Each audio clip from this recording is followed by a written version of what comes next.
hanging out with disabled people. They used that shit against us. When Mike walks on stage, it takes him forever. Hey everybody, Comedy Titus. Hey, we're putting up another special this week. We're putting up Voice in My Head. It's 90 minutes of my worst screw-ups in life.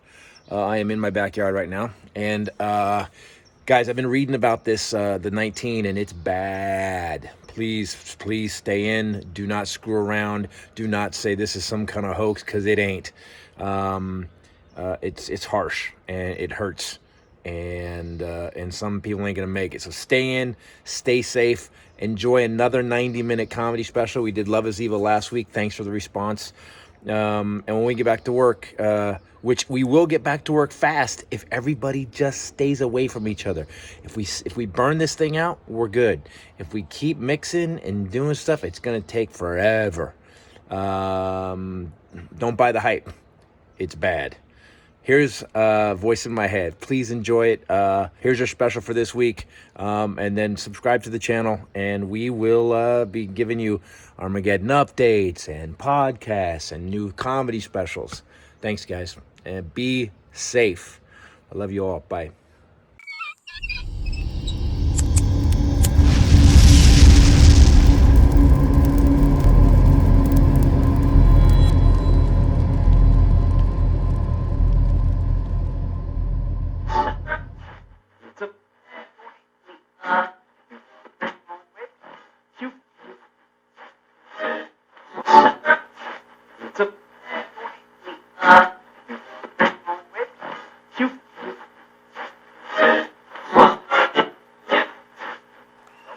Let's do it.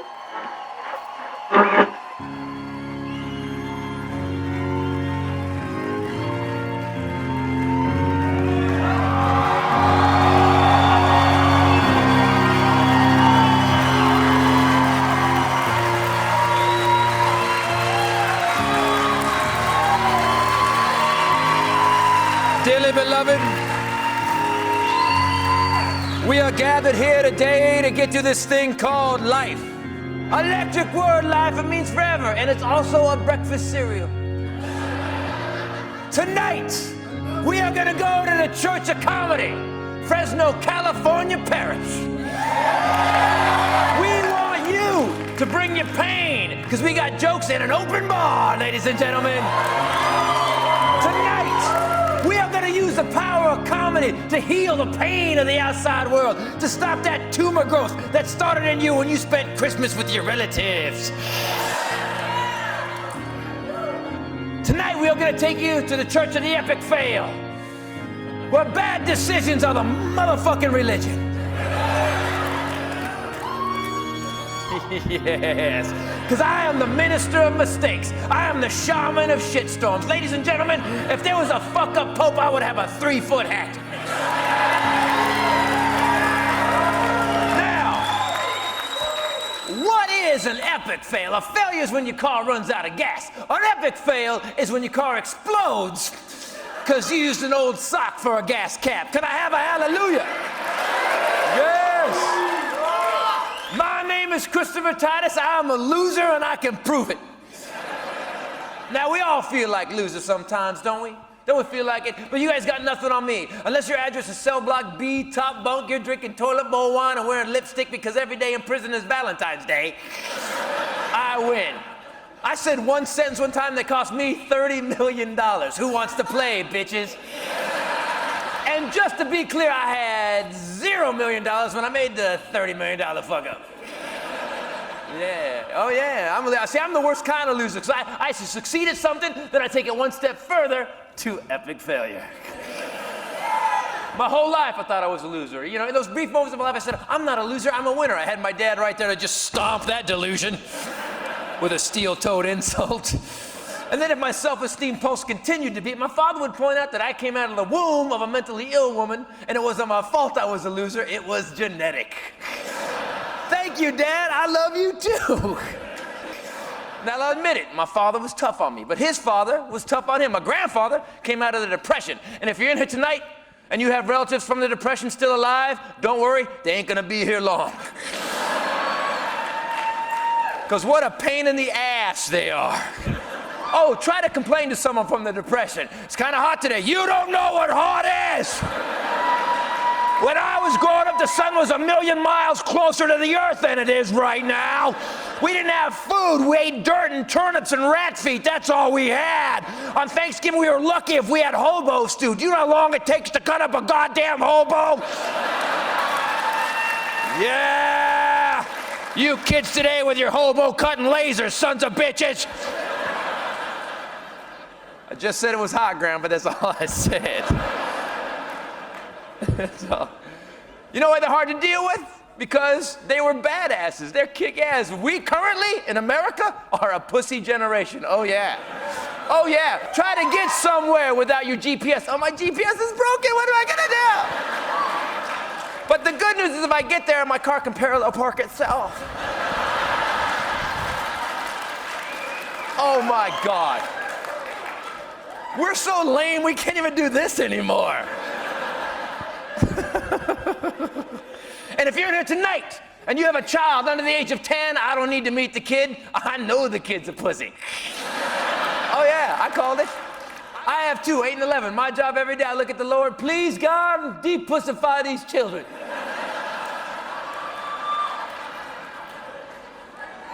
And if you're in here tonight and you happen to be a countdown mom, I want you to know something. Your husband hates your guts. Just one time. No. I'm down in LA at the Sherman Oaks Galleria about 2 months ago. Here's what I hear behind me. Justin. 3, 2, 1. 3, 2. Lady. Why don't you just start at 40? He's obviously riveted. I can't imagine my father giving me a window to find out if I was screwing up. I did not have a countdown dad. I had a beatdown dad. If my father ever got the one, I heard about it when I woke up from the coma. Welcome back. I got the one. You're 14 now. And you better get a job because we got hospital bills. Correction, you got hospital bills. Yeah.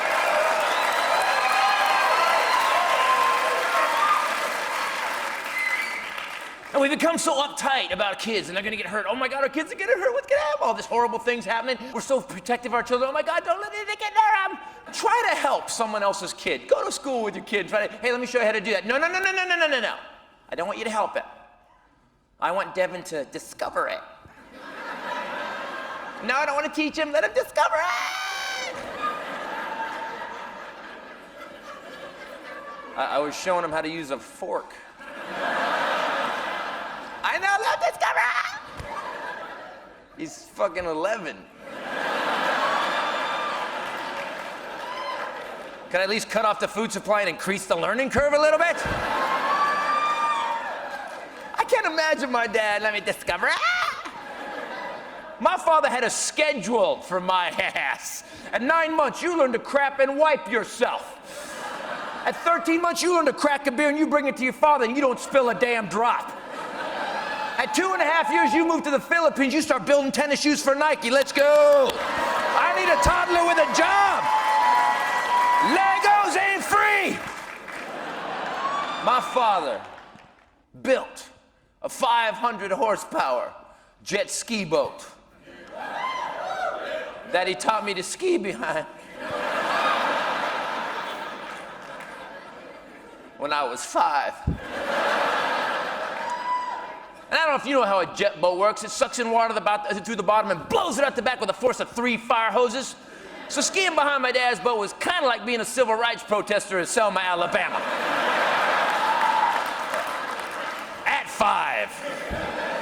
And just to be clear, we weren't rich. My father would buy, we hadn't have any money. My dad got a boat from like an insurance total. The guy who had stolen the boat had used a chainsaw to cut the motor out and cut the dash out. My father bought it for $50, fiberglassed it back together, put his family in it, and put it on the water. That's attempted murder. And this boat was ridiculous, man. 500 horsepower, drove in the lake with a hole in the ozone directly over it at all times. And because I used so much gas, my dad was like, don't you let go of that ski rope. You let go of that ski rope, you swim back. So I never let go of the ski rope. Before I learned to ski, I learned to skip. And the day my dad taught me how to water ski, he didn't like to discover. He informed me. We were driving up to Lake Tulloch, man. My dad looks over in the rearview mirror. I'm 5 years old. Hey, you're gonna learn to ski this weekend, all right? I'm not gonna have you sitting in the back of the boat like some little fruitcake with your diapers on, all right? You're 5. It's time to grow up. Can I start smoking, drinking, and whoring like you, Dad? Smoking, yes. Whoring's bad for you. We get up to the lake. I try all day Friday afternoon. I can't get up. I bust my ass. All day Saturday, I can't. And the one thing I loved about water skiing, when I would watch people do it, they'd come in and do that whip. They do this spray, let go up, and they do that sink thing. When I was a kid, that was the coolest thing I'd ever seen in my life. Couldn't wait to do it. But I can't get up all day Saturday. But I never let go of the rope. No, I was not a toddler playing submarine. Oh, I was a submarine. I had water in every orifice. I get out of the lake and just leak for an hour and a half. Hold on, give me a minute. Try all day Sunday, can't get up. Finally, end of the day, boat trailers in the water. My dad's pissed off, takes me aside. We're going out one more time, and you're gonna ski now. By the way, do you know how much extra money I spent on beer just dragging your ass around the lake this weekend? You see these dots on my forehead? That is skin cancer I got since we got here. So you're skiing now, you got it? Yeah, Dad, I'm inspired. Inspired feels like scared, right? And I get behind the boat, and I'm desperate, scared. I grab it as hard as I could. I get, hit it, and I get up, and I'm doing it. I'm doing 65 miles an hour behind this damn boat. And the water is just blowing chunks of flesh off my skeleton. And I realize this is the last run of the day, and if I fall, I don't get to do the thing, so I want to do that thing. So I let go. And I heard the boat get angry.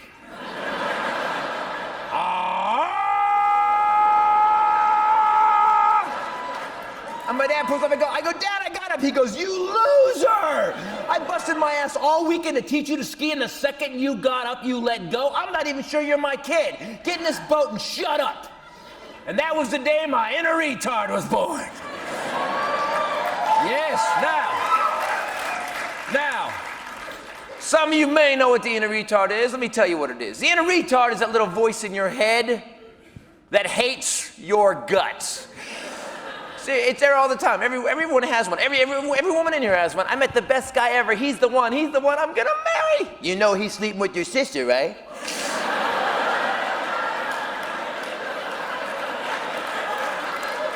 If I was you, I would start checking his Texases.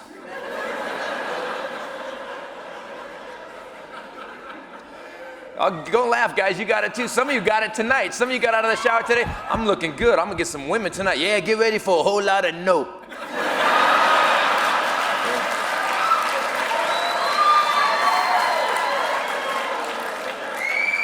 If I was you, I'd plan a CVS lotion run.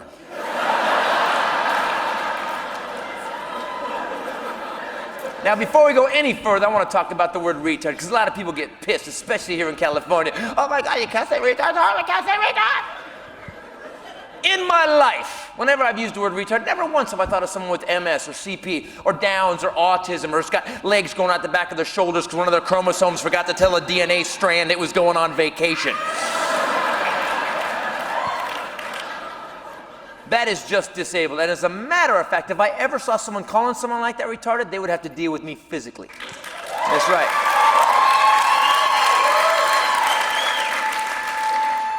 But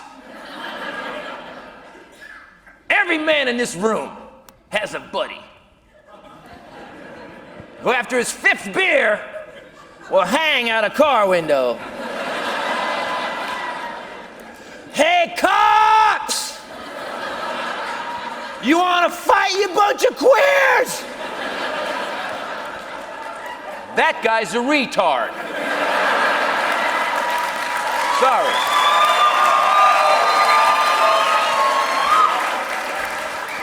Every woman in here has a girlfriend who at one point showed up at your house. Oh my God, we got in a fight and he pushed me. He pushed you, you're never going to see him again. I'm never going to see him again.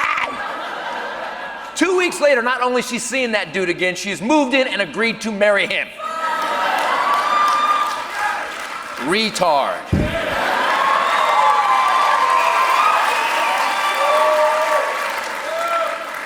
Rihanna-tard.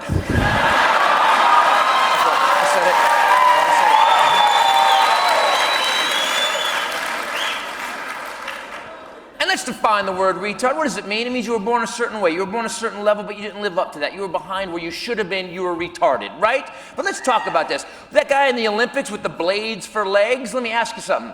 Any of you guys make the Olympics? I see people, paraplegics, going to law school, getting these law degrees, taking down these billion-dollar companies in civil suits. I'm sorry, kids with Downs have access to a level of love that we can't even imagine. I'm sorry, that's not retarded, that's advanced. But if you have everything working perfectly, you have all your facilities about you, but you end up addicted to crystal meth and living under a bridge, you're fucking retarded.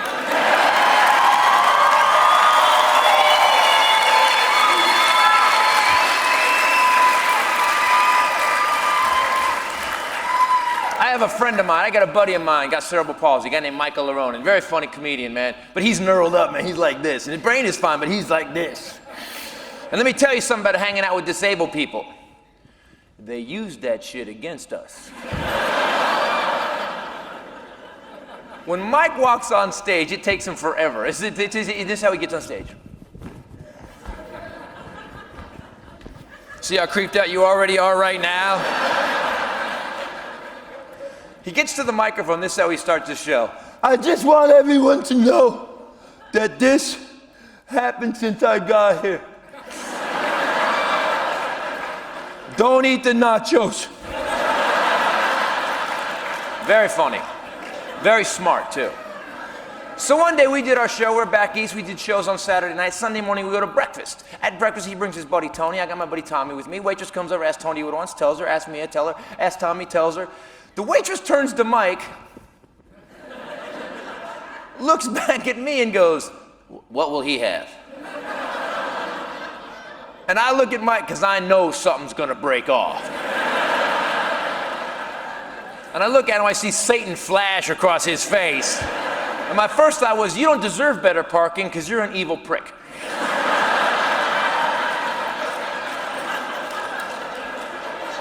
Now,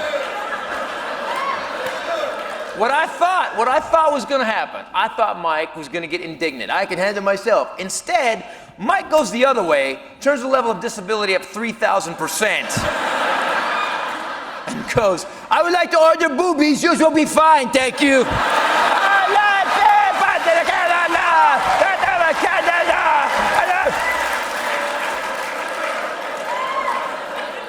He goes off. The waitress goes, can you turn him off? No, maybe you can flip his switch.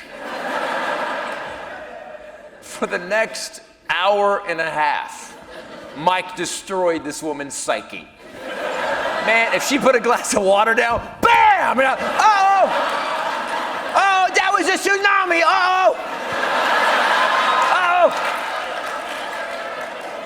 She must have brought us like 30 forks.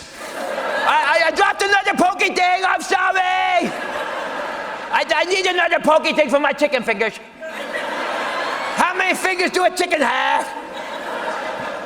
Now, I'm his friend. I didn't laugh once, and it was hard.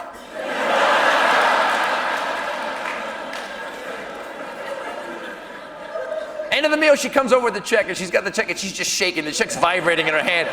And she's probably working in a toll booth right now. And she goes, I'm so sorry. Mike goes, don't be sorry, you're my favorite waitress. I will see you tomorrow.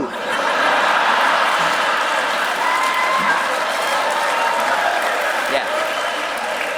So we walk outside, and I can't take it anymore. I lose it. I hit the grass. I'm like, dude, that's the funniest thing I've ever seen in my entire life. Mike, dead serious. That bitch deserved it.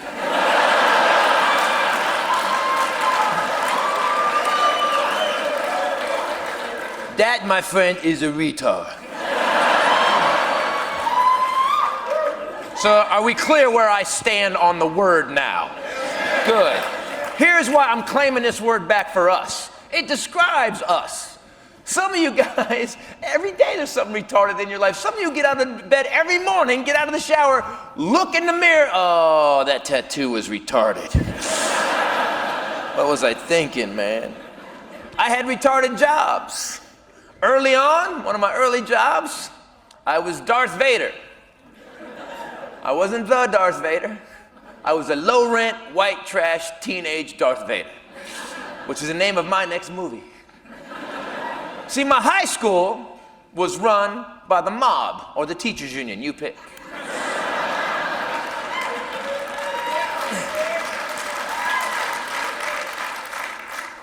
And they would hire the juniors and seniors out to local businesses, and we get like $1 an hour and 5 California public school credits per semester. And with my grades, I was like, 5 credits a semester? I only have to work 300 semesters. My counselor calls me in one day and he goes, Titus, I got you a job. You're working at PJ's Ice Cream Parlor as Darth Vader. And I was 16, so I'm like, whoa, that sounds like 2 jobs. And dude, do you even know Darth Vader, bro? Lord of Evil? I don't think he'd be scooping Rocky Road, do you? And I've been in drama 2 years, bro. How do I even play that character, right? All right, give me a second to do my process. Okay, so Darth Vader got fired after the Death Star blew up. You know, he took the rap, wasn't his fault, but he's a badass. Then he moved to Tatooine, which is kind of like the intergalactic Tulare.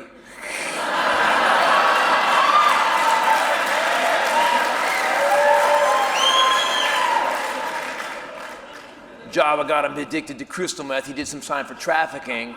Then when he got out, he moved into a halfway house. Now he's trying to rebuild his life working at an ice cream parlor. Okay, I can do this. I go to PJ's Ice Cream Parlor. I walk in. The guy doesn't say anything to me except, you're hired. Because at 16, I was 6'2", and I fit the Darth Vader suit. The job application was a tape measure, basically. You know why? You can't hire Hobbit Vader. That's why. I go, what am I doing? He goes, you're going to be Darth Vader on the weekends at little kids' birthday parties. And even at 16, I was like, did they run out of Charles Manson costumes? Maybe a Silence of the Lambs mask? What up? They had spent $300 on the Darth Vader helmet. I looked exactly like Darth Vader. From here, up. From here down, they had gone to the Salvation Army and purchased a black crushed velvet tuxedo. Shiny black rain boots. And somebody had donated from their own home a black silk sheet. For my cape, I had shoulder herpes for 2 years. They had built a homemade Darth Vader panel out of blender parts and a light bright. Laugh all you want, but you hit Puri, it lit up. The problem was the battery pack. It was 4 9-volt batteries twisted together with wires, and when it lit up, it would shock me. So between the tuxedo and this thing, I was like lounge singer Tourette's Darth Vader.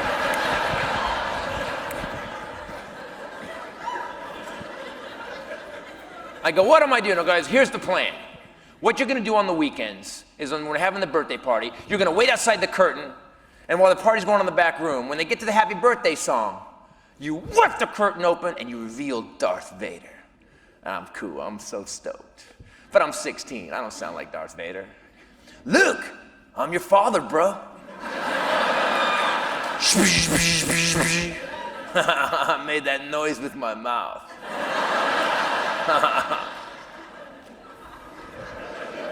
Now, the first day we did this, and the last day we did this, I'm ready, man. Little kid named Andy, turning 6. I'm outside the curtain, I'm pumped up, man. I got my lightsaber, my boots are polished, my helmet is perfect, got my bow tie straight. Happy birthday to Andy. Happy birthday to you. And I give it all I got. I go, happy birthday, Andy! And this little kid did not look at me like, wow, Darth Vader! He looked at me, then looked at his mom like, who the fuck invited Darth Vader?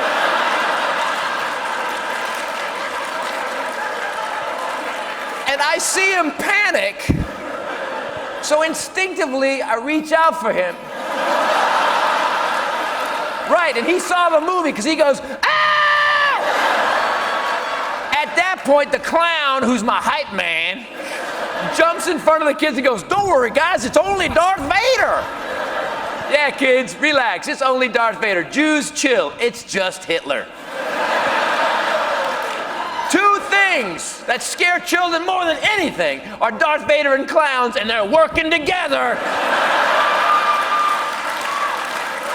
So the whole party comes apart, just kids going, ah! Here's why I got fired. While this melee is going on, I'm trying to help, not thinking I'm in a Darth Vader outfit. In the middle of trying to help, all of a sudden the back of my head starts snapping forward like this because Andy's older brother, who's 11, has jumped on a chair behind me and started going, you ain't Darth Vader. You ain't really Darth Vader. Come on, Darth Vader.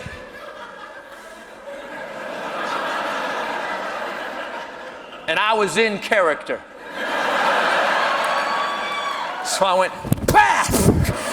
And knocked his little ass off the chair. Who's not Darth Vader now, bitch? And that's how I got into show business. Yes! Yes! Do you feel the power? See, because by the way, sometimes the failure would drive you on to your future because you set the past on fire. Thank God for show business, man. Thank God. Thank God I found this in you guys. Because you know what? I was a DF student. Man, I was horrible. If I didn't learn to misspell in joke form, I would be turning tricks in a Denny's parking lot right now. My street name would be Grand Slam Titus. Yeah, sign-up sheet's on the dumpster. But it says sing-up sheet, sorry.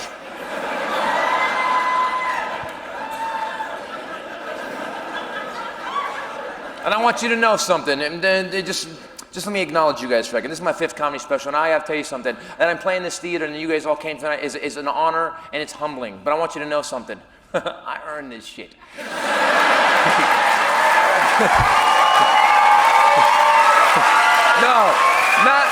I'm telling you. No, because I paid some dues, man. I played shows for some people, some rednecks. And I don't mean those cute Jeff Foxworthy rednecks. They're kind of cuddly. I mean that Swamp People show where they're killing alligator rednecks. Honey Boo Boo, the dark side.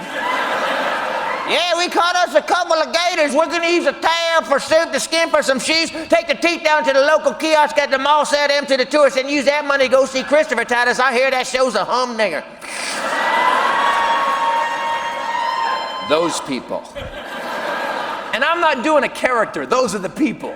I did a show in Louisiana one time where people from my own country couldn't quite speak the language. I'm in Baton Rouge, I'm doing this one-nighter, and I'm 5 minutes into the show, not one laugh. And I don't suck at this, I get one laugh in 5 minutes. Dude looks at his buddy, this is what I hear. Compon, chanton, chanton. What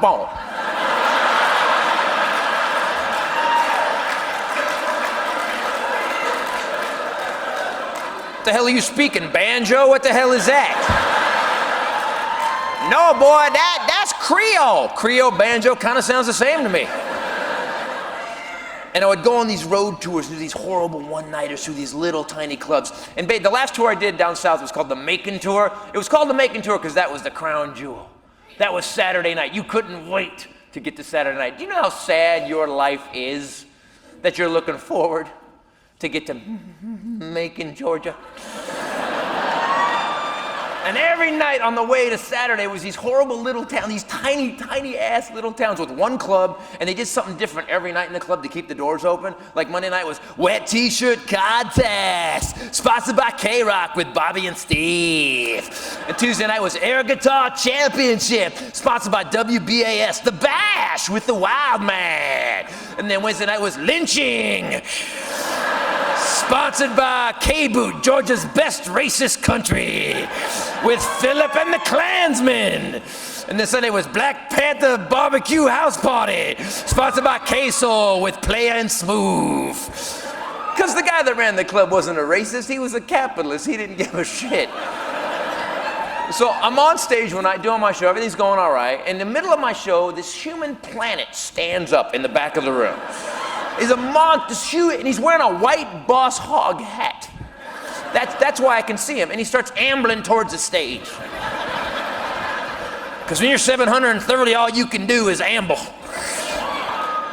And I'm thinking, well, he's not coming to me, you know, he's just walking through the crowd. But then I realize he is coming to me because the gravity starts to get more intense.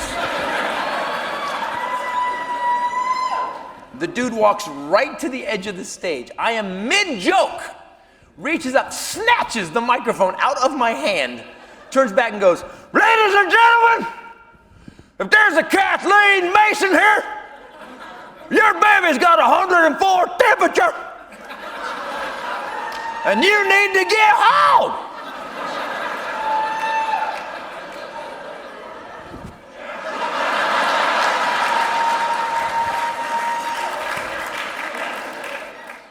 And the audience is staring at me. I go, "Ladies and gentlemen, the president's been shot. Now back to comedy." I was making fun of it. Good, you guys get it. These people are like, "The president's been shot, and there's a sick baby. It's Armageddon. Bobby, get the guns." So then I go, "Is Kathleen Mason here?" And there was no answer because she was obviously giving someone a Hummer in the parking lot. Small town, Hummer-based economy. So I go, "Can we at least have a moment of silence for the baby?" I didn't mean it like that. I meant like a moment of prayer so the baby was okay. But these people are like, "Hold on, son, a couple things we don't make fun of in our town. Your neighbor's pickup truck's lift kit and sick babies." So they hate my guts. I start tap dancing to get them laughing again. I finally get them laughing again. I walk off stage to go back and get paid my $65. Who's paying me? Boss Hog, and he is pissed off, man. "Can't believe what I've seen tonight, boy." I know, you took the mic out of my hand, I got him laughing again. I'm a genius. "That ain't what I'm talking about, you California fruitcake smart ass. What you said, boy, and I want you to know something. That baby dies, it's on your head." I'm not making any of this up. That baby dies, it's on your head. I killed the baby with comedy. That's how powerful I am. Oh yeah, oh yes. Oh yeah, they don't allow babies in my show anymore. Look around. Word has got out in the baby community. So what happens is, I leave that gig, I'm pissed off, and I stay in this hotel. They used to put in these horrible hotels, man. These people put me up nice. This is like the Hotel 4.5, you know, you'd have to like get a roll of saran wrap from Walmart to wrap yourself in so you can get into the bed. You know, and it's the South, so there's like this little window air conditioner keeps everything a balmy 82. And it sounds like a diesel generator that threw a rod. And I used to read a lot of Stephen King. Little tip, don't read Stephen King in the South. Because it is nonfiction at that point. So I'm sitting there and I'm reading this book. And all of a sudden on the pillow next to me, I see this. And it's one of those southern bugs that goes to like right here. And I think it was just reading over my shoulder. And here's what a tough badass I am. I go, "Ah!" Now I'm standing on the air conditioner wrapped in saran wrap. "Shoo, you need to shoo." Get up the next morning, I don't get any sleep. I'm driving, it's like 7 in the morning. By 8 o'clock, my agent calls me. I'm on the road, I got a 200-mile drive. "You gotta get to the next town, Titus, right away. There's a women's group there that wants you to do a noon show." You called Christopher Titus, right? Because you know my act. I killed a baby with it last night. He goes, "It's 50 extra bucks. I'm on it." I pull into this little crappy town, tiny little town, and it's a women's group at this little, it's a town auditorium. That's all it is. A women's group all wearing little cute hats, drinking mint juleps, and they're laughing. Now I'm gonna teach you guys how to mess with a comedian tonight, because I hear you guys in line saying shit sometimes. "Oh, I'm gonna heckle."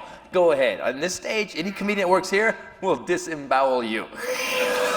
It's not a challenge. You know why? It's just our job. Every comedian, you guys need to know this. Every comedian has 60 things in his head he's used a million times. So you're going to say something, we're going to slam you, audience is going to laugh, we're going to move on. Then you can say something else, going to slam you again, and the audience is going to laugh again, except this time they're going to start to hate you just a little bit. Then you're going to say something else, going to slam you one more time, and your girlfriend's not going to sleep with you that night. And if you're a woman heckler, your guy is going to sleep with you, but he's not calling you the next day.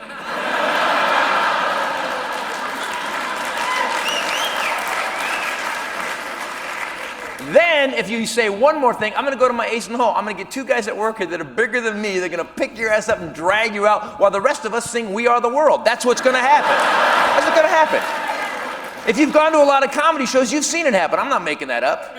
Here's how you destroy a comedian, though. Sit right up front and never laugh one time. The rest of the audience cheering, you never laugh. Just...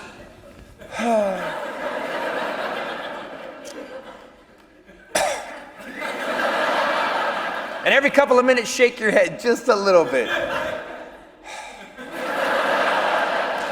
Because what happens is comedians are very damaged, as you've already seen tonight. And the inner retard just wakes up and starts screaming, what the hell's wrong with that guy, man? How come he's not laughing?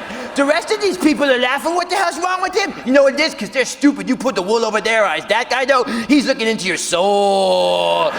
He knows that you're a liar. You need to quit this job and become a roofer.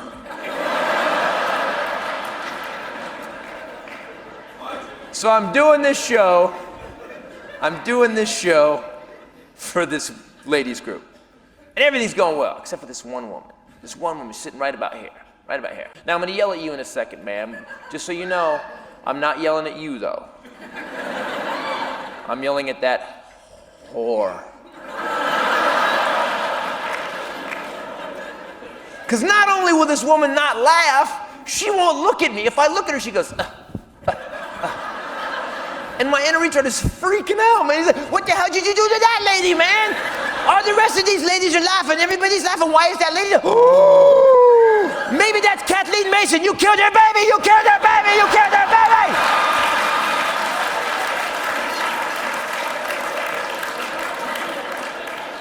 And here's why I'm a loser. Here's why I'm an epic failure.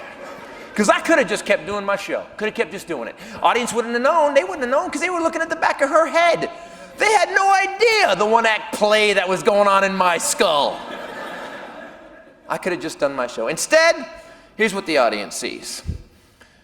Joke, laugh, joke, laugh, joke, laugh, and then for absolutely no reason, they see me go, what the hell is your problem, lady? Are you from Louisiana? Do you speak the banjo? Well, maybe your baby deserves to die.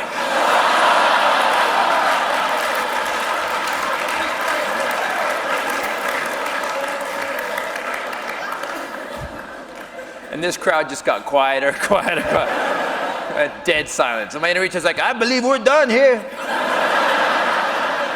You brought in the backhoe and dug a hole you cannot climb out of, my friend.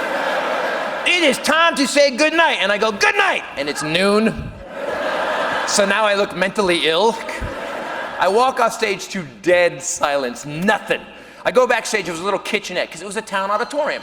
The comedian I'm working with, this guy named Carl Banks, is lying on the floor in front of the stove, curled up in a fetal position, and he is shaking with laughter. And I go, what the hell is your problem, man? He goes, she's blind!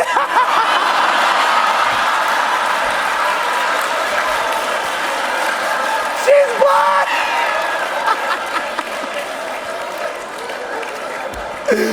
You were screaming into the face of a blind woman! And she had no idea!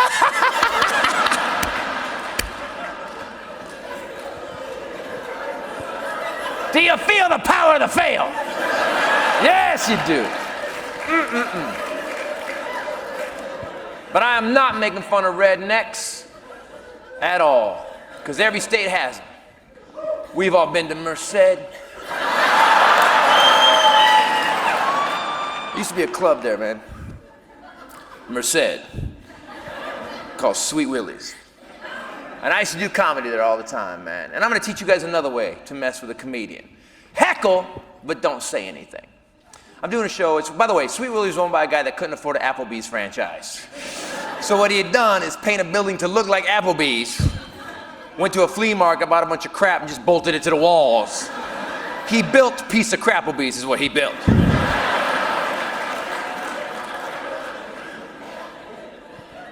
So here's how you screw with a comedian. Here's another way to screw with them. Heckle, but don't say anything. I'm on stage one night doing this show. Show's going well. Except for this one guy. Every time he gets to the quiet part, this one guy in the back keeps doing this.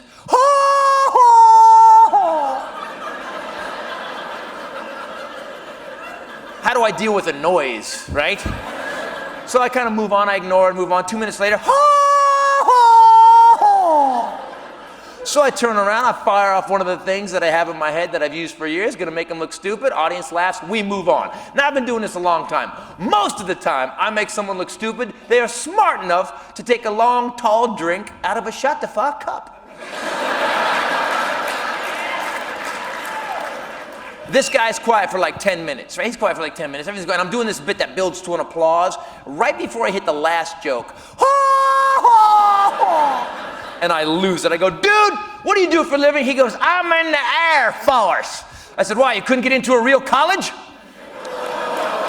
Oh, yeah. See, but at the time, it was the perfect thing to say. This audience went nuts. They were like, yeah! So I took a bow, and I took another bow, and when I turned back, the dude is on stage next to me. I'm 6'2", he's 6'5", he's wearing a cowboy hat, and the ceiling fan's clicking the feather. And I realize, hey, you're gonna get your ass kicked in front of 300 people. Hey, make sure you keep it funny. And here's how great you guys are when you get together.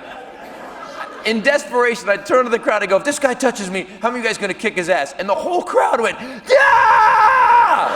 And I went, eat me.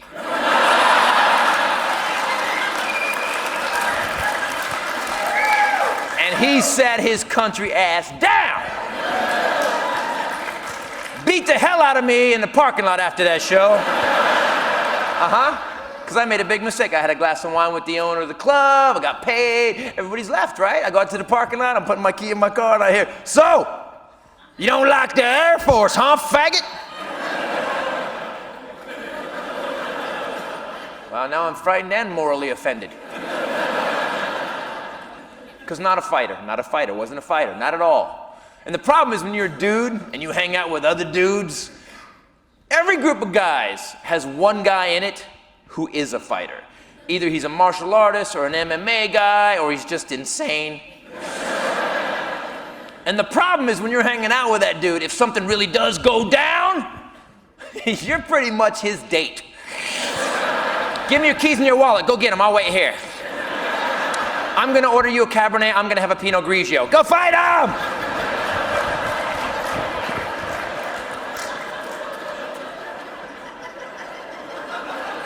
Every guy in here knows which guy he is, too. My buddy Tommy's that guy. My buddy Tommy, man, stunt man, second-degree black belt, he's a badass. His job is he jumps in front of cars on purpose. They run him over, he gets up, they pay him, he does it again. That's Tommy. So I get my ass kicked in the parking lot. Tommy goes,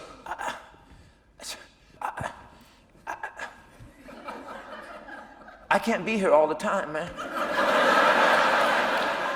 And the crap you say on stage, this is gonna happen again. You need to learn to take care of yourself. What, like a gun? No. No. Idiot. I want you to start taking martial arts with me. So it was something I wanted to do since I was a little kid. I'm not bragging about it. It was a bucket list thing. I started taking martial arts. I trained for 6 years. I get to the point where I'm gonna test for the black belt. Yes. Now let's go to the epic fail. Our master was a guy named Master Kim, because they're all named Master Kim. Even the white guys. How you doing? I'm Master Kim. I think you're Master Brian. Our Master Kim, by the way, was a badass. He'd actually trained the Argentinian Olympic team to gold medals. He actually been in the country 35 years, barely spoke English, and would never use your real name. For 6 years, the man called me Comedy Boy. He called Tommy Stunter Man. So one day, about 2 weeks before this big test, he comes in, Comedy Boy, Stunter Man, come here. Big test kommer upp. I invite a 4 grandmaster from Korea to watch a test. I would like you to do a comedy stuntman.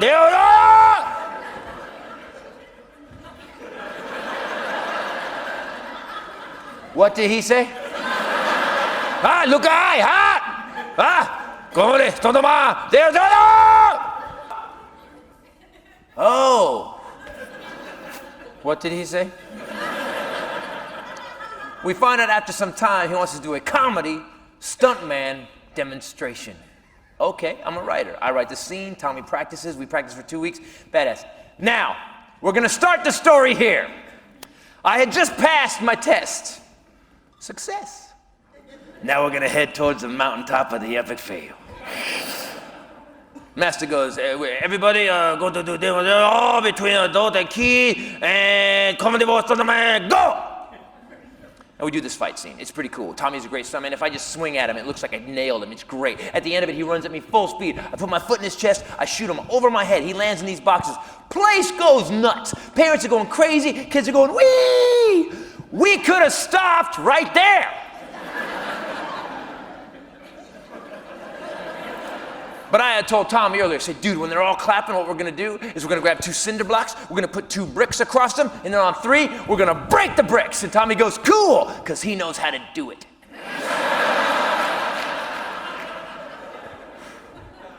So everyone's clapping, we put the bricks down, 1, 2, 3, bam! And I broke both bricks on my fucking hand. Ho, ho, ho! And I knew I did it because my inner reach, I was like, that was incredible! Do you realize the level of stupidity you had to get to? To put your flesh and bone through a couple of bricks, my God, you just received a dumbass black belt too. Wow. Next time I would center my chi.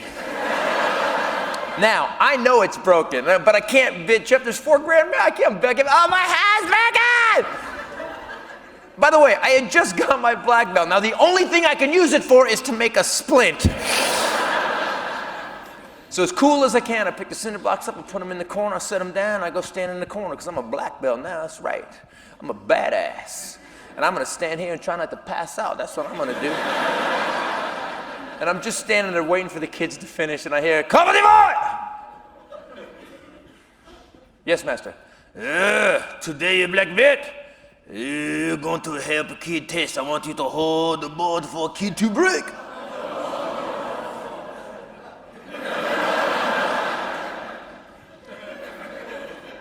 Yes, master. And I make my hand into this hook, and I start sliding boards in. Oh, and the cool thing about 5, 6, 7, 8-year-old martial artists is they're accurate. Because every single one kicked me directly in the bone that was sticking out of the side of my hand. It sounded like a door stopper. Brrr, brrr. And I'm just trying not to pass out, man. Dragons are flying by. I'm hearing that music. Bing, dong, bang, ding, dong, bong.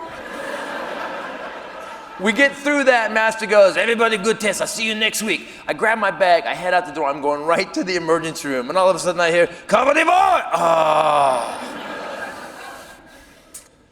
Yes, master. Oh, today, very impressive with your comedy stuntman. Grandmaster, very impressed. They ask if they could shake your hand.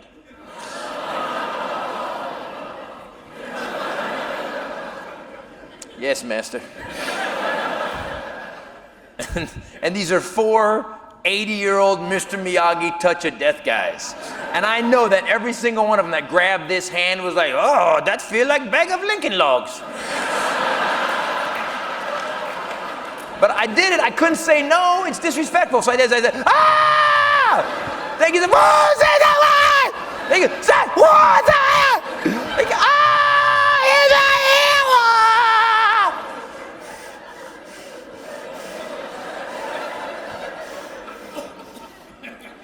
I grab my bag. I go directly to the emergency room. Doctor goes, "What the hell happened to you?" I don't have to tell you.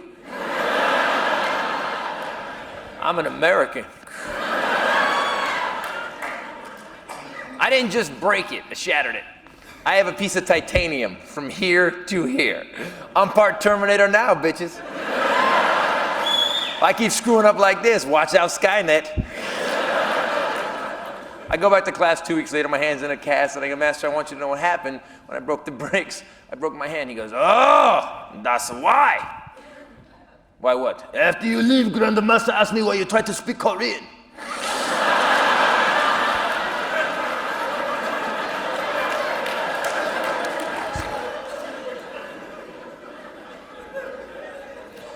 See, I took martial arts when I was older because when I was a kid, I wanted to do it, but we couldn't afford it. And my dad had a great job, made good money, but he got divorced 6 times.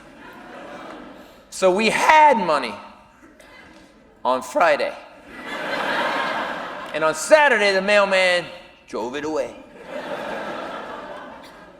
So when I got older, I went a little crazy with money. Because we always had used cars, we didn't have new cars, nothing like that. When I got my TV show, I went nuts in the second year, and I purchased the redneck dream car, the Dodge Viper. And just so you women know, I have a normal-sized penis. I don't even know, what is the deal with that, ladies? What is your problem with that? "Oh my God, look at that guy's car, he's gotta be like that." Does that mean everyone driving a Prius is hung like a bear? Is that what that means? You better be, you're driving a Prius. There you go. We're men, we just want cool cars, that's why. The Viper, by the way, is a stupid car. It is a cartoon. V10, 600 horsepower, didn't need a steering wheel. You hit the gas hard enough, it just decided where it wanted to go.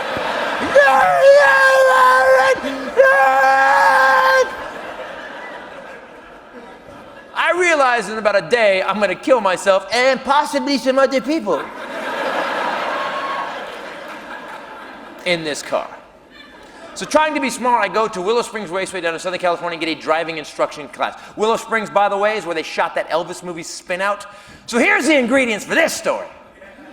I'm a grown man full of testosterone in a car that'll do almost 200 miles an hour on a racetrack that Elvis Presley drove on. Do you feel the pain coming? I mean, the instructors in the car with me, I'm going to learn to drive my Viper real fast today. Hey, gonna learn to drive my Viper, get out of my way. Like, what are you doing? Shut up, man, how come you ain't singing? Quick, give me a Percocet and a Vicodin, come on. It's my birthday. And we're going around this track in this badass car, but we're doing 30 miles an hour, man. And he's going turning and braking distance and apex and exit speed and blah, blah, blah, blah, blah. I just want to race my race car.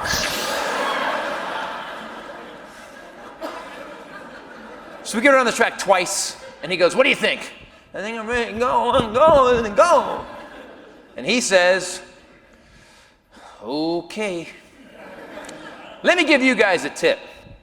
If you ever hire an expert to teach you something really dangerous, and when you say you're ready to solo, he goes, "Okay." Listen for subtext. Man, I just dropped the hammer. I'm a dude, drop the hammer, hit the first corner 130, hit the second corner, which I know goes up the hill in that way, because I've been around the track twice already. But during the last lap, someone had moved it. Because now it goes up the hill in that way, and I hit open desert at 130 miles an hour. Oh yeah, I violated some wildlife statutes. There were some inquisitive animals that stuck their heads out. "What's that noise, pig?" And my inner retard's going, that noise is rocks bouncing off your brand new car. That's what that noise is. Hey, it kind of sounds like reggae. Boonka dinka doonka boonka dinka. Boonka dinka dinka boonka dinka doonka boonka. Now, I'm off the road, scared out of my mind. I mean, it was horrible. I was death gripping the wheel. I had my foot stuck to the floor. And this is the perfect time to give me some instruction. But he's all, ah!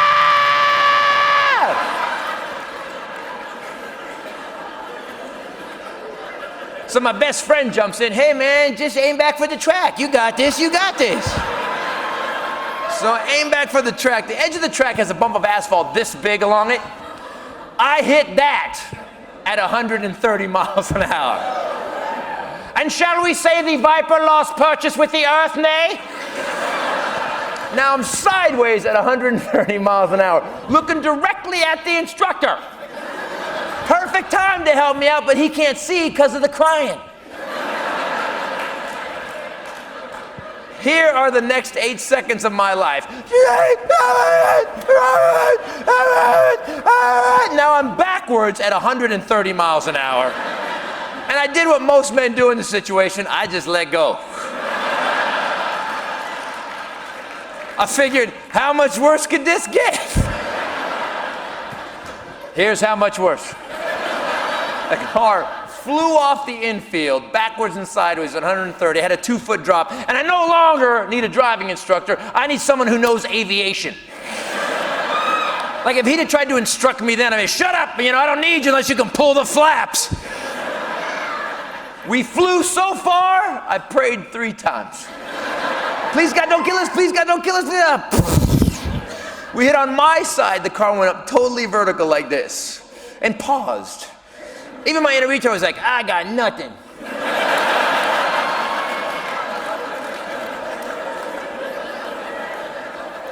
You better do something, because if you die, I die. Mercifully, the car came down those wheels. We hit so hard, and car guys will get this. The rear tire of the Viper is about this wide. The steel-belted radio peeled off the rim and folded over itself like a condom.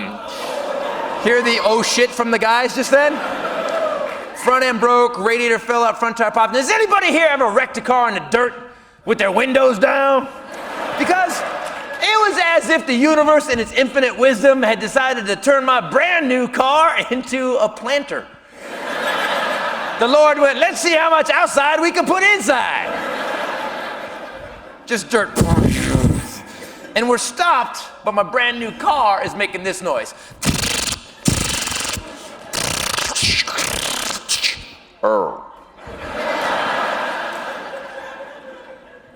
I'm death gripping the wheel. Foot still to the floor.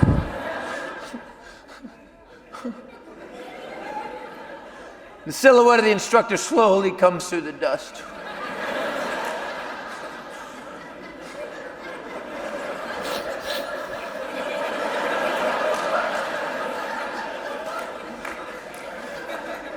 That's not how you do it.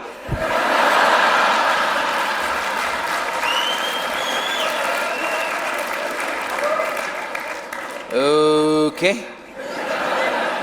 Yeah, where were you 400 yards ago? The emergency brake is right there.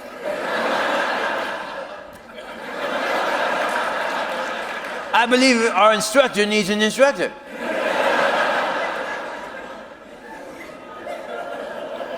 But I would not give up this job for anything. All the stupidity. How many people get to turn their stupidity into this? And I got to do stuff because of this job. My God, I'm so blessed. I got to go to Iraq for the troops twice and went to Europe for the troops. When I got back, Comedy Central goes, not for me. Not for me. Anyway, so when I get back from that, Comedy Central goes, hey, Titus, do you want to do like one of these Welcome the Troops Home specials we're going to shoot? You want to host one? I said, yes. They said, all right, go down to San Diego and film some stuff with the troops. And I go, cool. So I go down to San Diego and I meet the troops. I meet the Navy SEALs. And I do like 3 push-ups on camera. They do 3,000. I vomit. It's hilarious.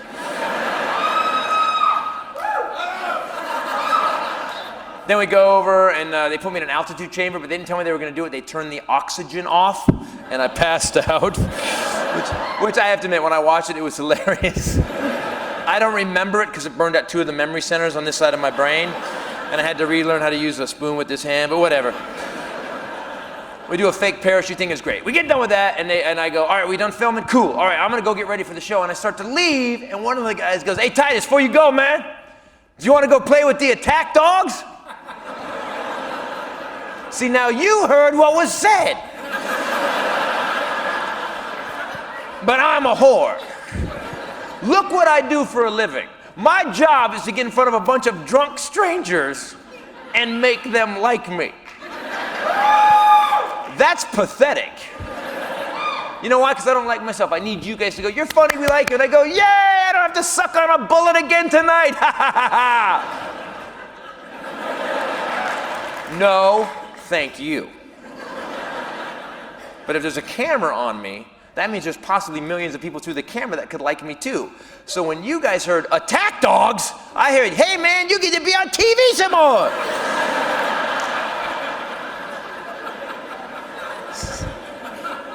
So I go to this yard where they train these marine dogs. They're badass. These attack dogs are crazy cool. They're the coolest things I've ever seen in my life. These dogs can sniff drugs in anything. You know, in an emergency, it can drive a Hummer. When I walked up, the dog was listening to Rosetta Stone. They tell me the dog's name is Taco, but I'm a douchebag comedian, and the camera's on me. It gotta be funny. So to be funny, I think it'd be funny to start calling the dog Taco and doing every horrible illegal immigrant joke I can to the dog. I was like, how's it going, Taco? See some marks on your belly. You just come over the fence from Tijuana. What's going on there, Taco, huh? You want me to sign some doggy dream act, Taco? That was going on, huh? You taking good American dog jobs away out in front of the Home Depot, Tacos? That was going on, where's your leaf blower, Taco? Ha, ha, ha, ha, ha, ha. I'm not proud of it, but it's what I did. Here's what I forgot. The dog is smarter than me. And he knew I was making fun of him, because every time I said his name wrong, he would look up at his trainer like, really? Let me kill him or send me to Afghanistan. That's what I think he said anyway. By the way, the dog and the trainer, like the most amazing relationship, like brothers. It was crazy to watch. So they go, Titus, you want to do a tax simulation? Cool, sure. They put the sleeve on my arm, it's metal with padding and leather, and the dog jumps on me. Hurrah!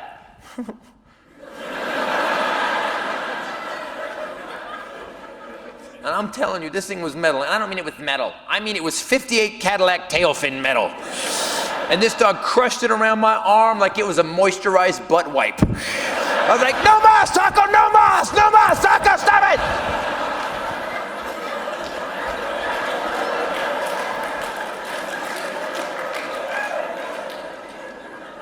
Mr. Titus, the dog's jaws has 1,200 pounds per square inch.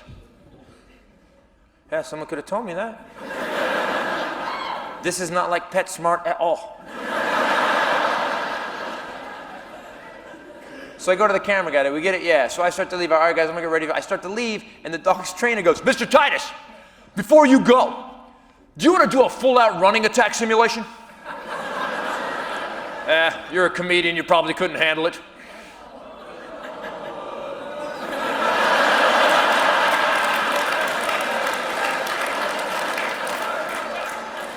Did this man just call you a bitch in front of a dog? Oh, I believe that he did. What you gonna do? Well, I think we all know what I'm gonna do. So I put the big padded pants on, the whole attack suit. The big padded pants, big padded jacket. Give me these big sleeves, big gloves. They don't give me anything for my head, because I've already agreed to play with the attack dogs. There's obviously nothing up here to protect. Here are the rules for the attack dog simulation. They said, Mr. Titus, run towards that corner as fast as you can, but don't look where you're going. You need to look over your shoulder at the dog and look him right in the eyes, because if you don't, he may. Go for your jugular. May. It's possible. It could happen. 50-50. You have to ask yourself, am I a jugular half full guy or a jugular half empty guy? So they say, go, and I start running, and I'm looking back at the dog, and I'm running, and I'm looking at the dog, and I'm running, and I'm running, and I run a long-ass way, and this dog won't chase me. I look back, the dog's going,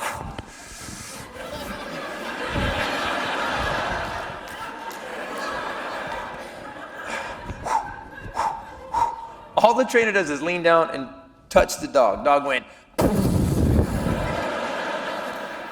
faster than my Viper ever did. And my adrenal gland excreted all over itself. I was like, ah! And my life is flashing. Darth Vader, kill the baby. Ah! And I can sense something coming, but I can't look at it because I want to keep my jugular. So I put my arm up like they told me, and the dog leaps, and I'm telling you, this animal winked at me midair. He's like, shh.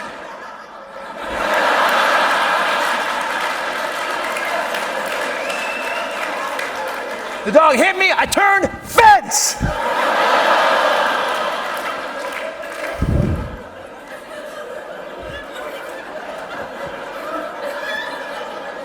The dog had timed it. So it hit me with 110 pounds of canine fury, just as I ran full adrenaline-fueled speed into an 8-foot wooden fence. Thank God I took the impact with my face, protecting the suit, and saving your tax dollars. You're welcome.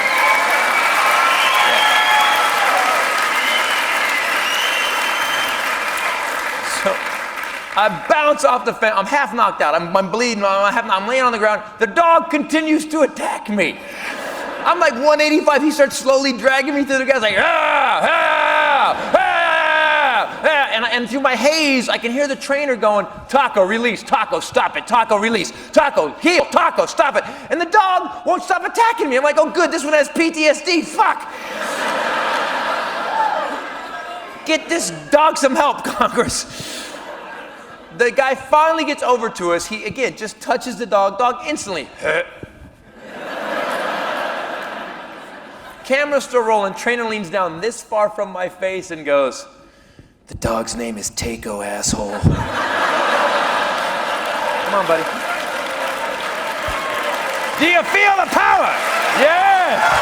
Yes. Yes. Oh, that's why I'm leading the congregation, because I screw up so bad I piss off other species. Shit. But we're not to the mountaintop yet. Are you ready to go to the mountaintop? Yeah. Are you sure you're ready to go all the way to the worst failure of my entire life? I'm glad you bastards care that much. Now, I had a TV show for all called Titus. Don't clap. This is the AA portion of the show, A-Holes Anonymous, and I'm the founding member. The time I was at Fox, we had 4 presidents in 3 years. And the presidents would come into the meetings with us and say the same thing. Titus, we love the show. It's perfect. Here's what you have to change. And they said it with no irony at all. Now, when I say I'm a failure, when I say I'm a loser, understand, you have to succeed pretty big to be such a failure like I am. I had my own show on national television that I wrote on, started, and executive produced with some really brilliant people. That's way up there. But it's nowhere near the mountaintop. The day this story happened, we're having a meeting outside of Rupert Murdoch's office. Big 80-foot conference room, 60-foot conference table. And the network president comes in with all her people. It's a woman this time, no reason for that, just facts. Studio president sits down with her people, my people on the other side of the table, and it felt like a rumble was gonna happen. Na-na-na-na, da-da-da-da. You do know that only you thought the rumble was going to happen, right? There was nobody else going, uh-oh, this feels like a creative meeting or a rumble. Why does Titus have a bat? Network president sits directly across me and says this. Chris, we love the show, it's perfect. Here's what you have to change. I want you to split up the main characters and have them cheat on each other. And here's the sentence That cost me $30 million. I looked the network president in the face, the person that runs everything. Someone on my side could have reminded me of that. Or stuck me in the neck with a number 2 pencil. That would have distracted me. I look her in the face and I go, do you even watch the show? Because let me explain to you how this works. Yeah, that's where he started.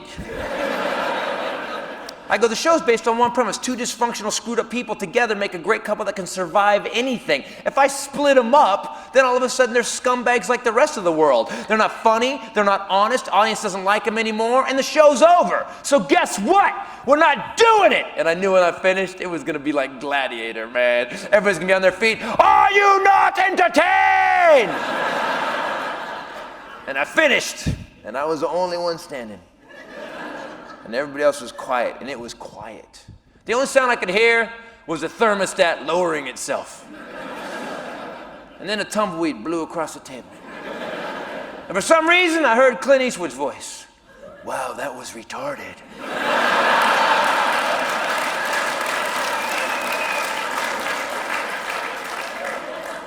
And the network president, cold as she could, looks me in the face and goes, fine, do what you want. And it turns out if you tell your boss they're stupid long enough, they will fire you. Write it down. But they couldn't fire me. They couldn't fire me because the show was doing so well. So instead what they did was they stopped all promotion of the show the next week. A month later they put us next to West Wing, which is the #1 show on television. Our ratings went down. But then the ratings started creeping back up again and they moved us again, except this time it was like Sunday morning at 2:30 a.m. And here's what a douchebag loser I was. I pissed them off so bad. They had to tell me by contract that they were going to pick up the show or cancel it by midnight on this certain day. They called me at 11:52. Yeah, I pissed them off so bad someone gave up sleep. They were like, we should probably call Titus and tell him, 3 more hours. I want to use up all his hope. And they called and said, Mr. Titus, your show's canceled, sorry.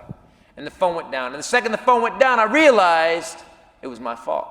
Wasn't the actor's fault. Stacy Keach, Zach Ward you saw tonight, my God, brilliant actors. The writing was brilliant. It was my fault. I pissed off the wrong person. And I didn't sleep that night. The next morning I went in and I grabbed my brand new baby girl out of her crib. A baby I could no longer afford. And you can't kill 2.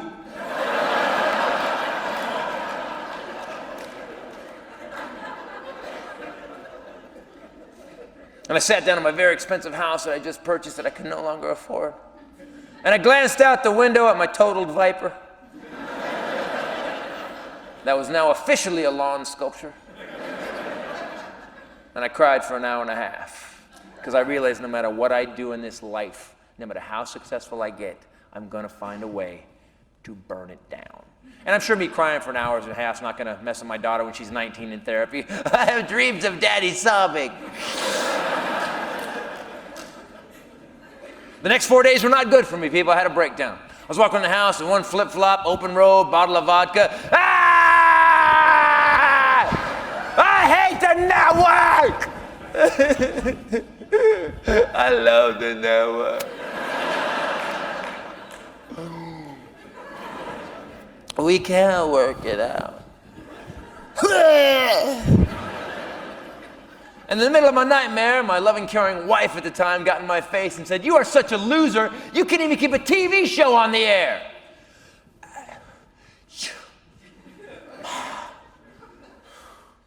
I love you, vodka. We don't need this bitch.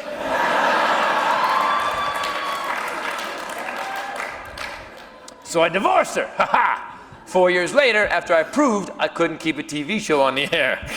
Well, I divorced her. Actually, the real reason was because she was seeing 2 other guys. That's enough, right?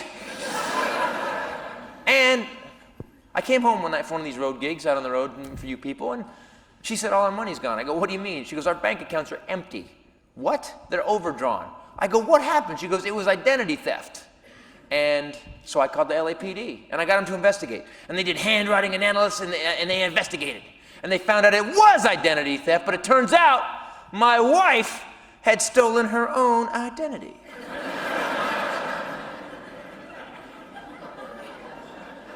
So I filed for divorce. I went into court, I want a divorce. And the judge, and then she stood up too, and also she said, I want a divorce too, Your Honor, because this man's been beating me for 20 years and beating the children. And the judge goes, Mr. Titus, you can't see your kids for a while till we figure this out. I already figured it out! She's a cunt.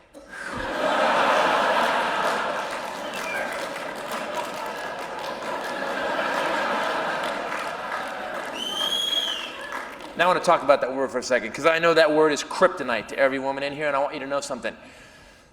Before my divorce, if someone said that word out loud, I would go, dude, don't ever say that word again in front of me. Since my divorce, that word has become my binky. And to be very clear, it does not apply to 99.99999999999% of women. But that 1%, it is apropos. Thank you, Shakespeare.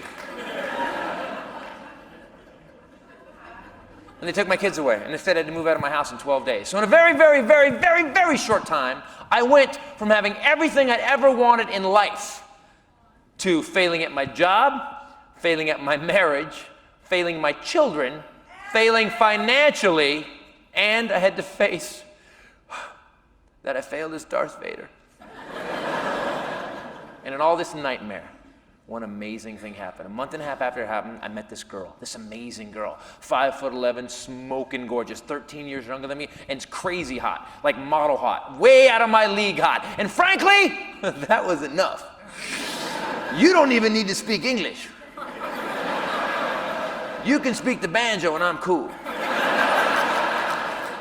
Just take off your clothes, get into bed, and feel the darkness in my soul, please. Total bonus, 2 college degrees, super smart, and she kept saying stuff to me, you know? Like, oh my God, you're so funny, and you're so smart, and you're so sexy. And my inner retard's like, what the hell is her problem, man? This girl is a liar, man. You know what it is, dude? She wants you for your money. I don't have any money. My ex took it all, and the lawyers are taking the new stuff. Oh, right. Oh, she wants you for your fame. I don't have any fame. The TV show's over. I gotta film my next special in Fresno.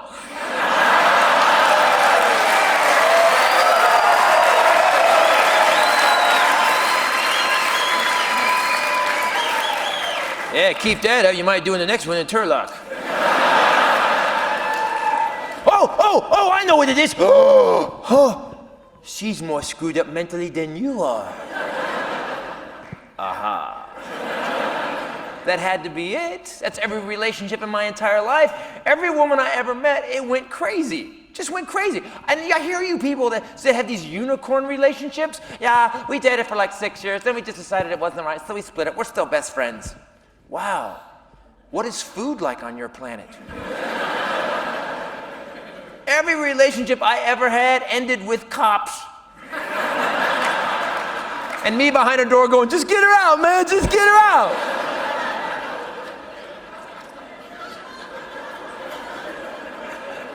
But this girl was so beautiful and so smart and said such nice things to me, I decided, you know what?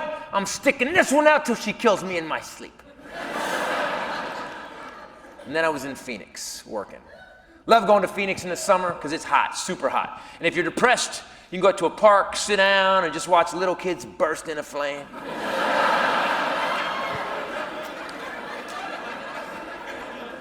I go to the club that night to do my show, and the club owner comes over to me and he goes, hey Titus, I gotta warn you about something. And please, never start a conversation with me like that, because my inner retard clicks on and goes, it's cancer, they told him to tell you. I go, what? And he goes, Nils Lofgren is coming to the show tonight. Oh, stop. Nils Lofgren, E Street band Nils Lofgren, one of the best guitarists of all time, is coming to the show tonight. Yeah, I guess you suck so bad at comedy, you've turned it into a rock and roll club. Why is Nils Lofgren coming to the show? I don't know, he called, said he wanted to come see you. Oh, even better, dude. You get to suck in front of one of your heroes. Hey, cue armpit sweat now. But for whatever reason, the show goes great. I have a killer show, I get done, I'm backstage, waiter comes back and goes, hey Titus, Nils Lofgren asked if he could come say hi to you. And I don't like meeting celebrities. Do not want to meet them, don't care, don't want. You know why? What if they're not cool? What if they're not what you like them for, right? What if they're different? I had this theory called douchebag credits. Listen up. Every celebrity has earned a certain amount of douchebag credits. Tom Hanks has the most douchebag credits. Here's what I mean. If tomorrow's paper read, Tom Hanks punches nun, your first question is, what the hell did that nun do to Tom Hanks? Like a couple years ago, Charlie Sheen cashed all his in a weekend. He was like, winning Tiger Blood, ah, ah! But very brilliantly, Alec Baldwin kind of doles one out every 18 months.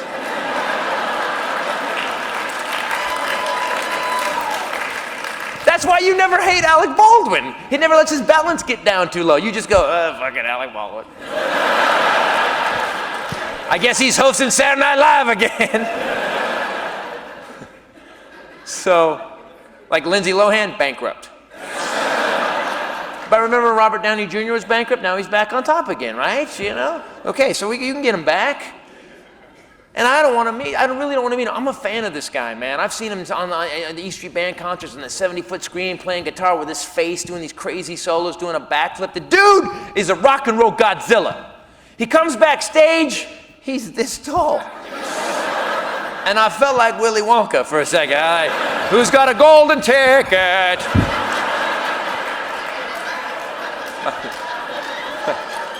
By the way, we're friends now and he hates that joke, but what's he gonna do, punch me in the knee?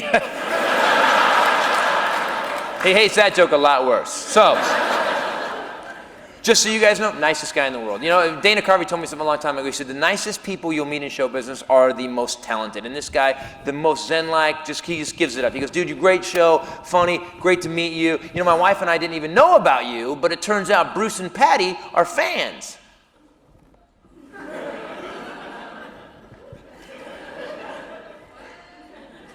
Bruce who? Because there's no way he's talking about that guy, and he starts laughing, and I'm not laughing. He goes, why don't you come to our show in LA in a couple of months? And I said, cool. Because the one thing I know about everybody in show business, we're always honest, we're always truthful, we do exactly what we say we're going to do. So I said,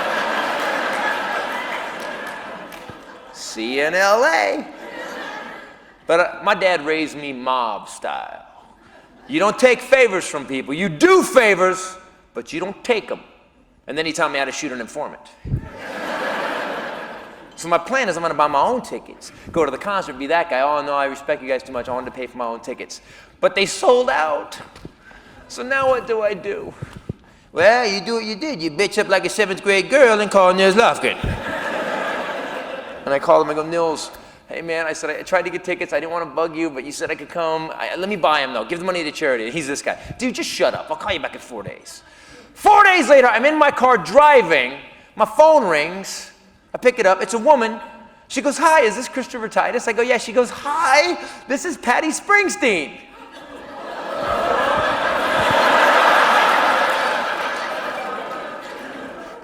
Patty Scalfa Springsteen? She goes, yes, you know my name.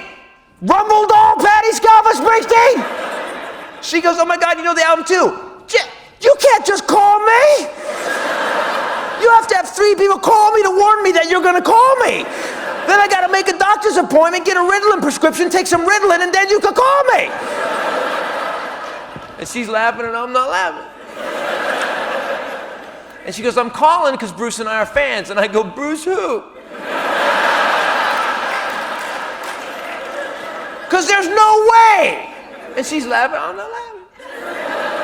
And she goes, we want you to go to the show, but don't go down to the arena to pick up the tickets, go to our hotel. And I said to her, I said, this is the nicest thing thank you so much. I can't even believe this. This is amazing, thank you. And I hang the phone up. And my girlfriend is 13 years younger than me, sitting next to me, and I go, that was Bruce and Patty Springsteen! And she goes, Bruce who?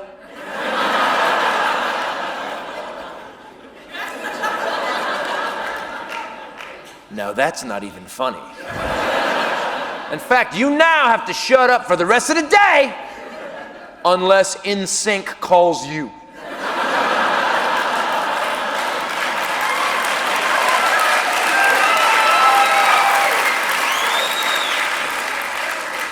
And we go to this hotel in LA on Wall Street. It's one of those hotels we don't get to stay in. It's like got gates and a guard tower and a helicopter all the time. It doesn't look like a hotel. There's just a little door in the front, little tiny name. And you walk in, what the hell is this? And, oh, the Pope would go, damn. And I walk over to the guy, hi, how you doing? Are you the concierge? I speak a little banjo.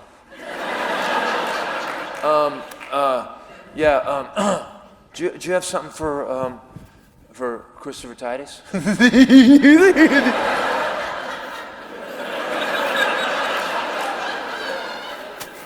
the guy goes, flip, flip, flip. Nope. Wow, dude, you got punked by Nils Lofgren. Hey, that's still pretty cool, right? And I instantly go into loser mode. I'm like, oh, sorry. And I take 3 steps, and the guy goes, I'm sorry, Mr. Titus, I do have something for you. It's in the vault. I'll be right back. It's in the vault? The dude comes back with an envelope. I'll never forget it. In the envelope are 2 tickets, row 1, seat 13 and 14, 2 backstage passes. On the bottom, handwritten, it says PS, which I know means person of suspicion. So if you knew what a fan I was of these guys, they obviously know what a fan I am. They decided to have security watch my ass all night. But they weren't smart enough. What they should have done is put an exploding GPS tracking ankle bracelet in the envelope that I had to wear, and if I got too close to a band member, it would blow my foot off so they could escape. Don't go! Sign my boob!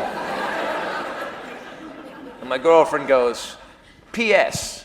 Patty Springsteen, idiot. I told you not to talk.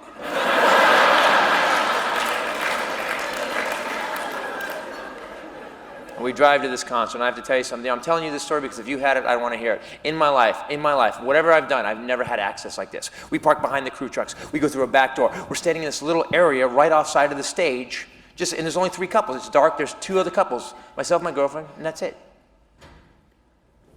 And the dude is on stage. One of the best performers of all time is blowing up this arena. And honest to God, it was such a high point in my life, you could have put a bullet in the back of my head, execution style, like my dad taught me. And out of the darkness, the guy comes out. Hey, don't worry, my name's Tony. I'm with the crew. Nice to meet you, Titus. Listen, I'm going to need you to be here during the encore. I got to come get you and take you backstage because Bruce wants to talk to you. And I go, Bruce who? Because there's no way he's talking about that guy. And he doesn't laugh. He just goes, and walks away. Now, if you have not seen the E Street Band in concert, I don't care what race you are, how old you are, what sex you are, go see them. You won't believe it. It's the tightest band I've ever seen. My girlfriend, 13 years younger, she goes, I don't really care. Took her to one concert, 2/3 of the way through, she goes, I would do him in front of you.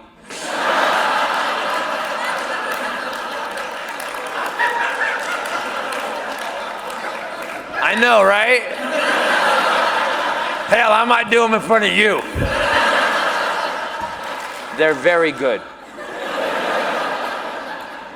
Show's incredible. We get done with the show. Tony comes out of the darkness. Hey guys, come on back. And he points to the 2 couples because we're going backstage, right? And I'm trying to not geek out. I'm just like, I'm just maintaining the thin shred of cool I have. I'm like, and I let them go first because it might be his family, right? As these people walk in front of me, I realize it's the Edge from U2 and his girl, and Adam Clayton from U2 and his girl. And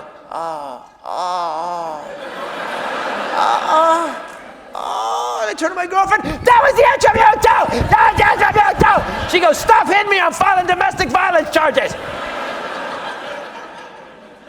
And she's laughing and I'm not laughing. And my inner retard wakes up, do not speak to the Edge! You're gonna say something stupid, back away from the Edge. It is dangerous near the Edge.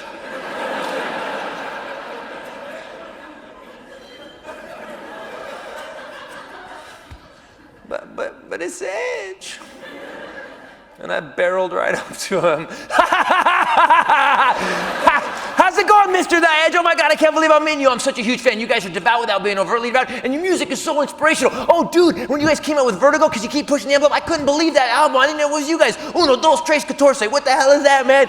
You guys are so good. I'm such a big fan.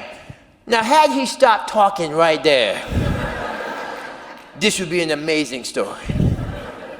But dumbass continues on, says one more sentence, and turns it into a phenomenal story.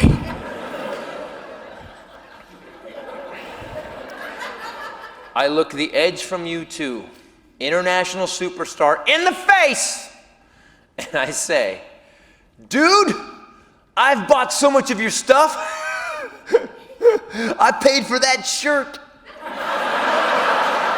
And my girlfriend looks at me, turns, and just walks away from me.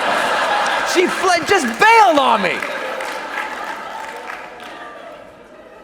Just on the battlefield, left me bleeding. To his credit, the Edge goes, great.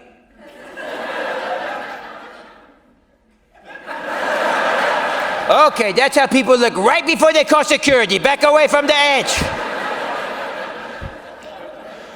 And I heard what I said, and I'm like, God, dude, you're such a loser. And I pull myself to the side, and I'm like, you're an idiot. And I'm sitting down on this case, I'm like going, oh my God. And all of a sudden, Henry Winkler walks up to me.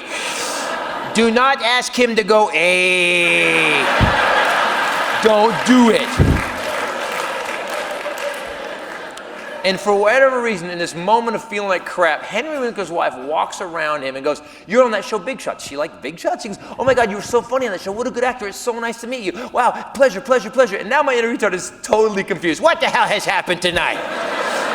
Did you step through a wormhole to a parallel universe where your doppelganger is popular? Yeah, well, I'd shut up if I was you, or you're going to screw up a time-space continuum. I'm very smart for a retard. At least that's what Stephen Hawking says.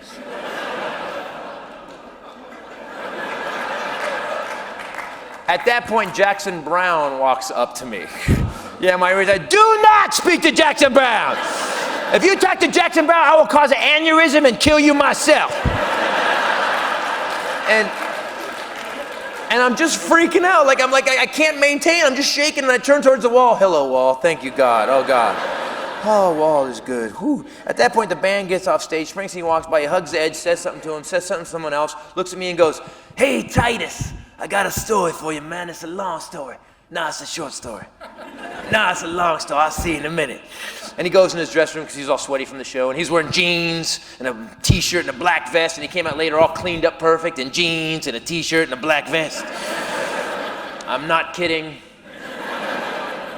And he goes, everybody, come in my dressing room, come on back. And we get to go into Bruce Springsteen's dressing room. And let me tell you something, I've been in show business a long time, and every dressing room I've ever been in, including the one here tonight, the best ones, are 2 steps above 7th grade boys' bathroom. It's just cinder blocks, a crappy rug, there's like a table with some wine on it, there's couches that, groupies have done creepy stuff on. Oh, if I would have brought a black light in, everybody would have thrown up.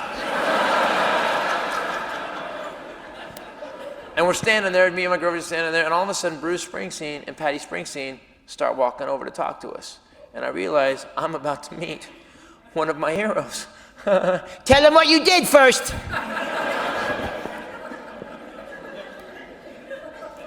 My buddy makes these rock and roll skull rings, so I got their ring sizes, and I had rings made for him because I want to be engaged to the Springsteens!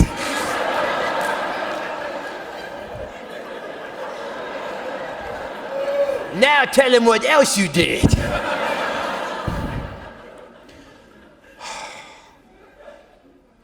I wrote Bruce Springsteen a 3-page letter. Single-spaced. Do you see how sad they feel for you right now? And I gave him the rings and I gave him the letter and he goes, man, do you want me to read this right now? No, smartest move he made all night. And she starts talking, and they're the nicest people. By the way, Bruce Springsteen has so many douchebag credits, he could walk up to you on the street, punch you in the face as hard as he could, and you would go, I'm sorry. I don't know what I did, but I got to work on it because Tom Hanks punched me like 2 days ago. Just so you know, nicest guy in the world, most normal human being in the world, and his wife is even nicer. And she goes, I want you to know why you're here. Our son Evan got us into you, and we live in a very philosophical household. And she looks over at him, and I had this weird thought of what it must be like to be his kid. Because if you're a fan of the boss, when he's doing those talks before he starts playing, you're just inspired. You're like, yeah!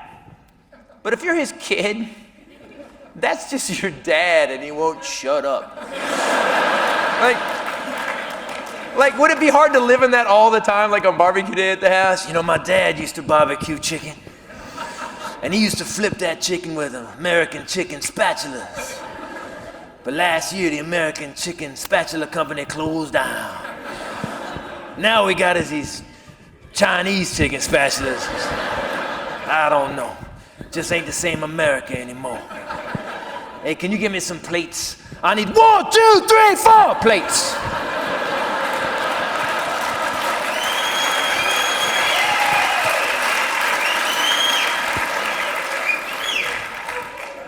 So that goes through my head. And then he starts talking. And just so you know, it's weird because he's just a normal human being. That's what I really got out of it. And he goes, you know, my kid Evan, right, would come home every night for dinner after school and just sit down quiet and wouldn't say much. Then after dinner, he'd go in his room and he'd watch something for hours. And frankly, I didn't want to know what the hell he was doing. But he did it every night, you know.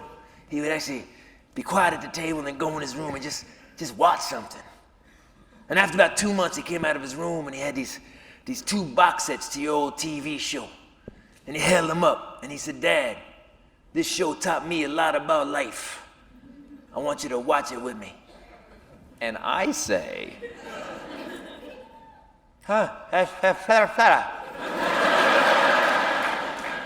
and he goes, right? And it bugged me for a year because I'm like, what the? You know what it is? Is that I'm not the first person that couldn't speak English to him. So instead of having to say to everybody, what the fuck did you just say? He goes, right? And then you don't feel like an idiot. Your interviewer goes, oh, I guess you said something coherent. Okay. Just keep talking. What the hell? And so I don't say anything else. He keeps talking. And he just broke it down. He goes, you know what was really cool about that show? And I ain't a big fan of them sitcoms, man. But that one, I don't know. You had these horrible family stories, you know, and you made them funny. And then like about 2/3 of the way through, you would scare the hell out of everybody. And then you made that funny. And I don't know, man. It was like this roller coaster. And I ain't a big fan of them sitcoms, but that one, I don't know. It was kind of like art.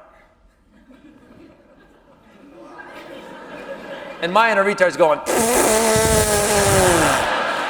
oh, this guy's an idiot, man. What is he talking about? I like John Cougar Mellencamp so much better than this guy. What an idiot. And I had this weird moment. Just a little tip, never have an epiphany in front of one of your heroes, because I must have looked like I just spazzed. I had one brain going loser, other brain was going, what did he say? They're like, And I had this quick thought of, in my life, I had never called myself a loser. No 5-year-old thinks that. I just believe what my dad said when he said it. And then when my ex-wife took it over, I guess my dad willed it to her when he died, I believed her too. And in this moment, when this man said this to me, I decided I will never again let these people define who I am. From now on, I will only let Bruce Springsteen define who I am. Yes! Yes! Because he's the boss! Because he's the boss! Don't clap, you do realize he's learned nothing from this, right? So we get done talking, they're very nice, and me and my girlfriend pull ourselves aside, they talk to other people, and here's the conversation my girlfriend and I have. I can't believe. And then all of a sudden, Jackson Brown is standing right here. And I don't hear the voice. When I was 16 years old, I came home, just in the middle of summer, and I came home, and I walked in my bedroom, and my father had installed 3-foot speakers, these badass speakers on either side of my bed, and I knew aliens had kidnapped my dad and replaced him with someone who liked me. And he'd wired these speakers through the floor, under the house, to the front room and stereo. For the rest of that summer, all I did was turn that stereo up as loud as I could. It blew out the windows. AC, DC, Beastie Boys, Journey, I apologize. What I didn't realize is school started in September. And what my father had actually done is install a 2,000-watt alarm system in my bedroom that he controlled from the front of the house. So from the first day of school that year till I graduated, my father woke my ass up at 6:45 with that stereo cranked up as loud as it would go and shot my ass to the ceiling to Jackson Browne's Running on Empty. Because he knew my grades and he thought that was ironically funny. So I tell Jackson Browne the Jackson Browne story. And had he stopped talking right there, this would be an amazing tale. But dumbass continues on and says, one more sentence. I look Jackson Browne in the face, international superstar again, and I go, dude, that album and your music is kind of like a soundtrack to my life. And my girlfriend looks at me, turns, and walks away again. And here's what I realized, that all these people we look up to, all these superstars we think are so cool, are just like us. Jackson Browne goes,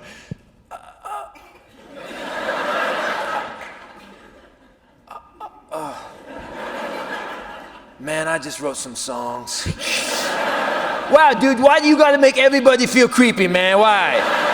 Why? You did it to everybody. You did it to the boss, the Fonz, the Edge, now the Pretender. Good job, idiot. So now everybody's leaving the dressing room, and I don't want to be the last guy hanging out in the dressing room. I'm lying. I want to be the last guy in the dressing room. Bruce, Patty, everyone's gone. What do you say we get Snuggies and popcorn? What are you up for? I think better of it, though, and I go over to him, and I go, hey, man, I can't believe this happened tonight. Thank you so much. We're getting ready to go now, and I don't know. Would you sign something for me, man? And he goes, yeah, man, of course I will. And he grabs a set list at the top of set lists. And this is what he writes on it. Chris, best. Thanks for the inspiration. Bruce Springsteen. And I walked out of there with the most beautiful woman in the world. And in the worst year of my life, I had the best night of my life. A month later, I'm pulling out of a car wash. Stay with me. I'm pulling out of this car wash and my phone rings and it says unknown. And I don't have any friends that are unknown. Hello? Hey, Titus, it's Bruce Springsteen. You can't call me, man! I told you I have 3 people riddling, then you call. And he's laughing and I'm not laughing. And he goes, man, we just got back from Europe. It was insane, man. The fans over there are nuts. You won't believe it. I got sick, though. I lost 10 pounds in 2 days. It was insane. I had to cancel the show. I said, you canceled the show? He goes, I know, right? Because he knows who he is. And I don't think who I'm talking to. And I go, because he's so normal, I go, dude, isn't it weird when you're sick backstage? You got 102 temperature, you walk on that stage, and all of a sudden, you're not sick anymore. You do this killer show, you walk back off, and then you're dead again. And he goes, well, that's because of the audience, man. He goes, you were dead, right? But you walked out on that stage, and they wanted to see that show. So they gave up their life to keep you going. And then you walked off, and you were dead again because they weren't there to keep you alive.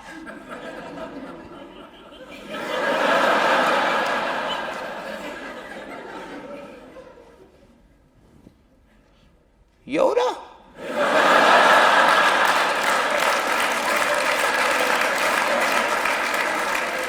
And my retard is screaming, you do know you're talking to the boss, right? And he just dropped the knowledge on your ass. And I start to panic again, and I go, so what'd you call? Which must have sounded like, yeah, blah, blah, blah, Bruce, pick it up, pick it up. He's such a normal human, he goes, oh yeah, right, like, I know you're washing your car, Titus, I'll let you get back to it.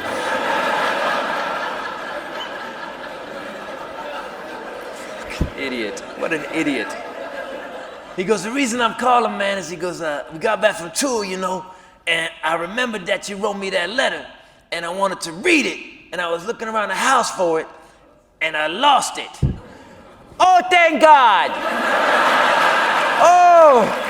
Oh, thank you, Lord in heaven. Because you know, when you found that letter, this would be a call from the FBI. Yeah, man, so I was wondering what that letter said. Damn it! All right, relax. It was 3 pages. Okay, tell him it said this. It said, first page said thank. Second page said you. Third page said Bruce. And Patty, tell him that. But although this voice in my head ain't leaving, it ain't leaving none of us. You're gonna have it forever. I don't listen to mine anymore. And I told him what it said. It said, in 1985, I saw you at the Oakland Coliseum blow up 80,000 people. And I wasn't a fan. I was dating some girl that I was trying to sleep with. But I don't remember who that was now. But I remember that night, and about everything you'd ever done from that night and from that night forward. And I used to take your music on the road with me. And I would do these horrible gigs, and I'd listen to the music for hundreds and hundreds of hours, man, over and over. And these gigs were horrible, Bruce. I killed a baby once. And I'm laughing, and he's not laughing. And I quoted the lyrics. And the last paragraph said this. I didn't write this for me. I wrote this for the 25,000 people you played for tonight that are never going to be lucky enough to meet their hero and tell them what they meant to them. So for them, thank you. And he goes, wow, man, you know, that's really cool you did that. And had Bruce Springsteen stopped talking right there, this would be a phenomenal story. But Bruce Springsteen continues on and says one more sentence. Man, I gotta ask you this. Did you really tell the Ed you bought his shirt?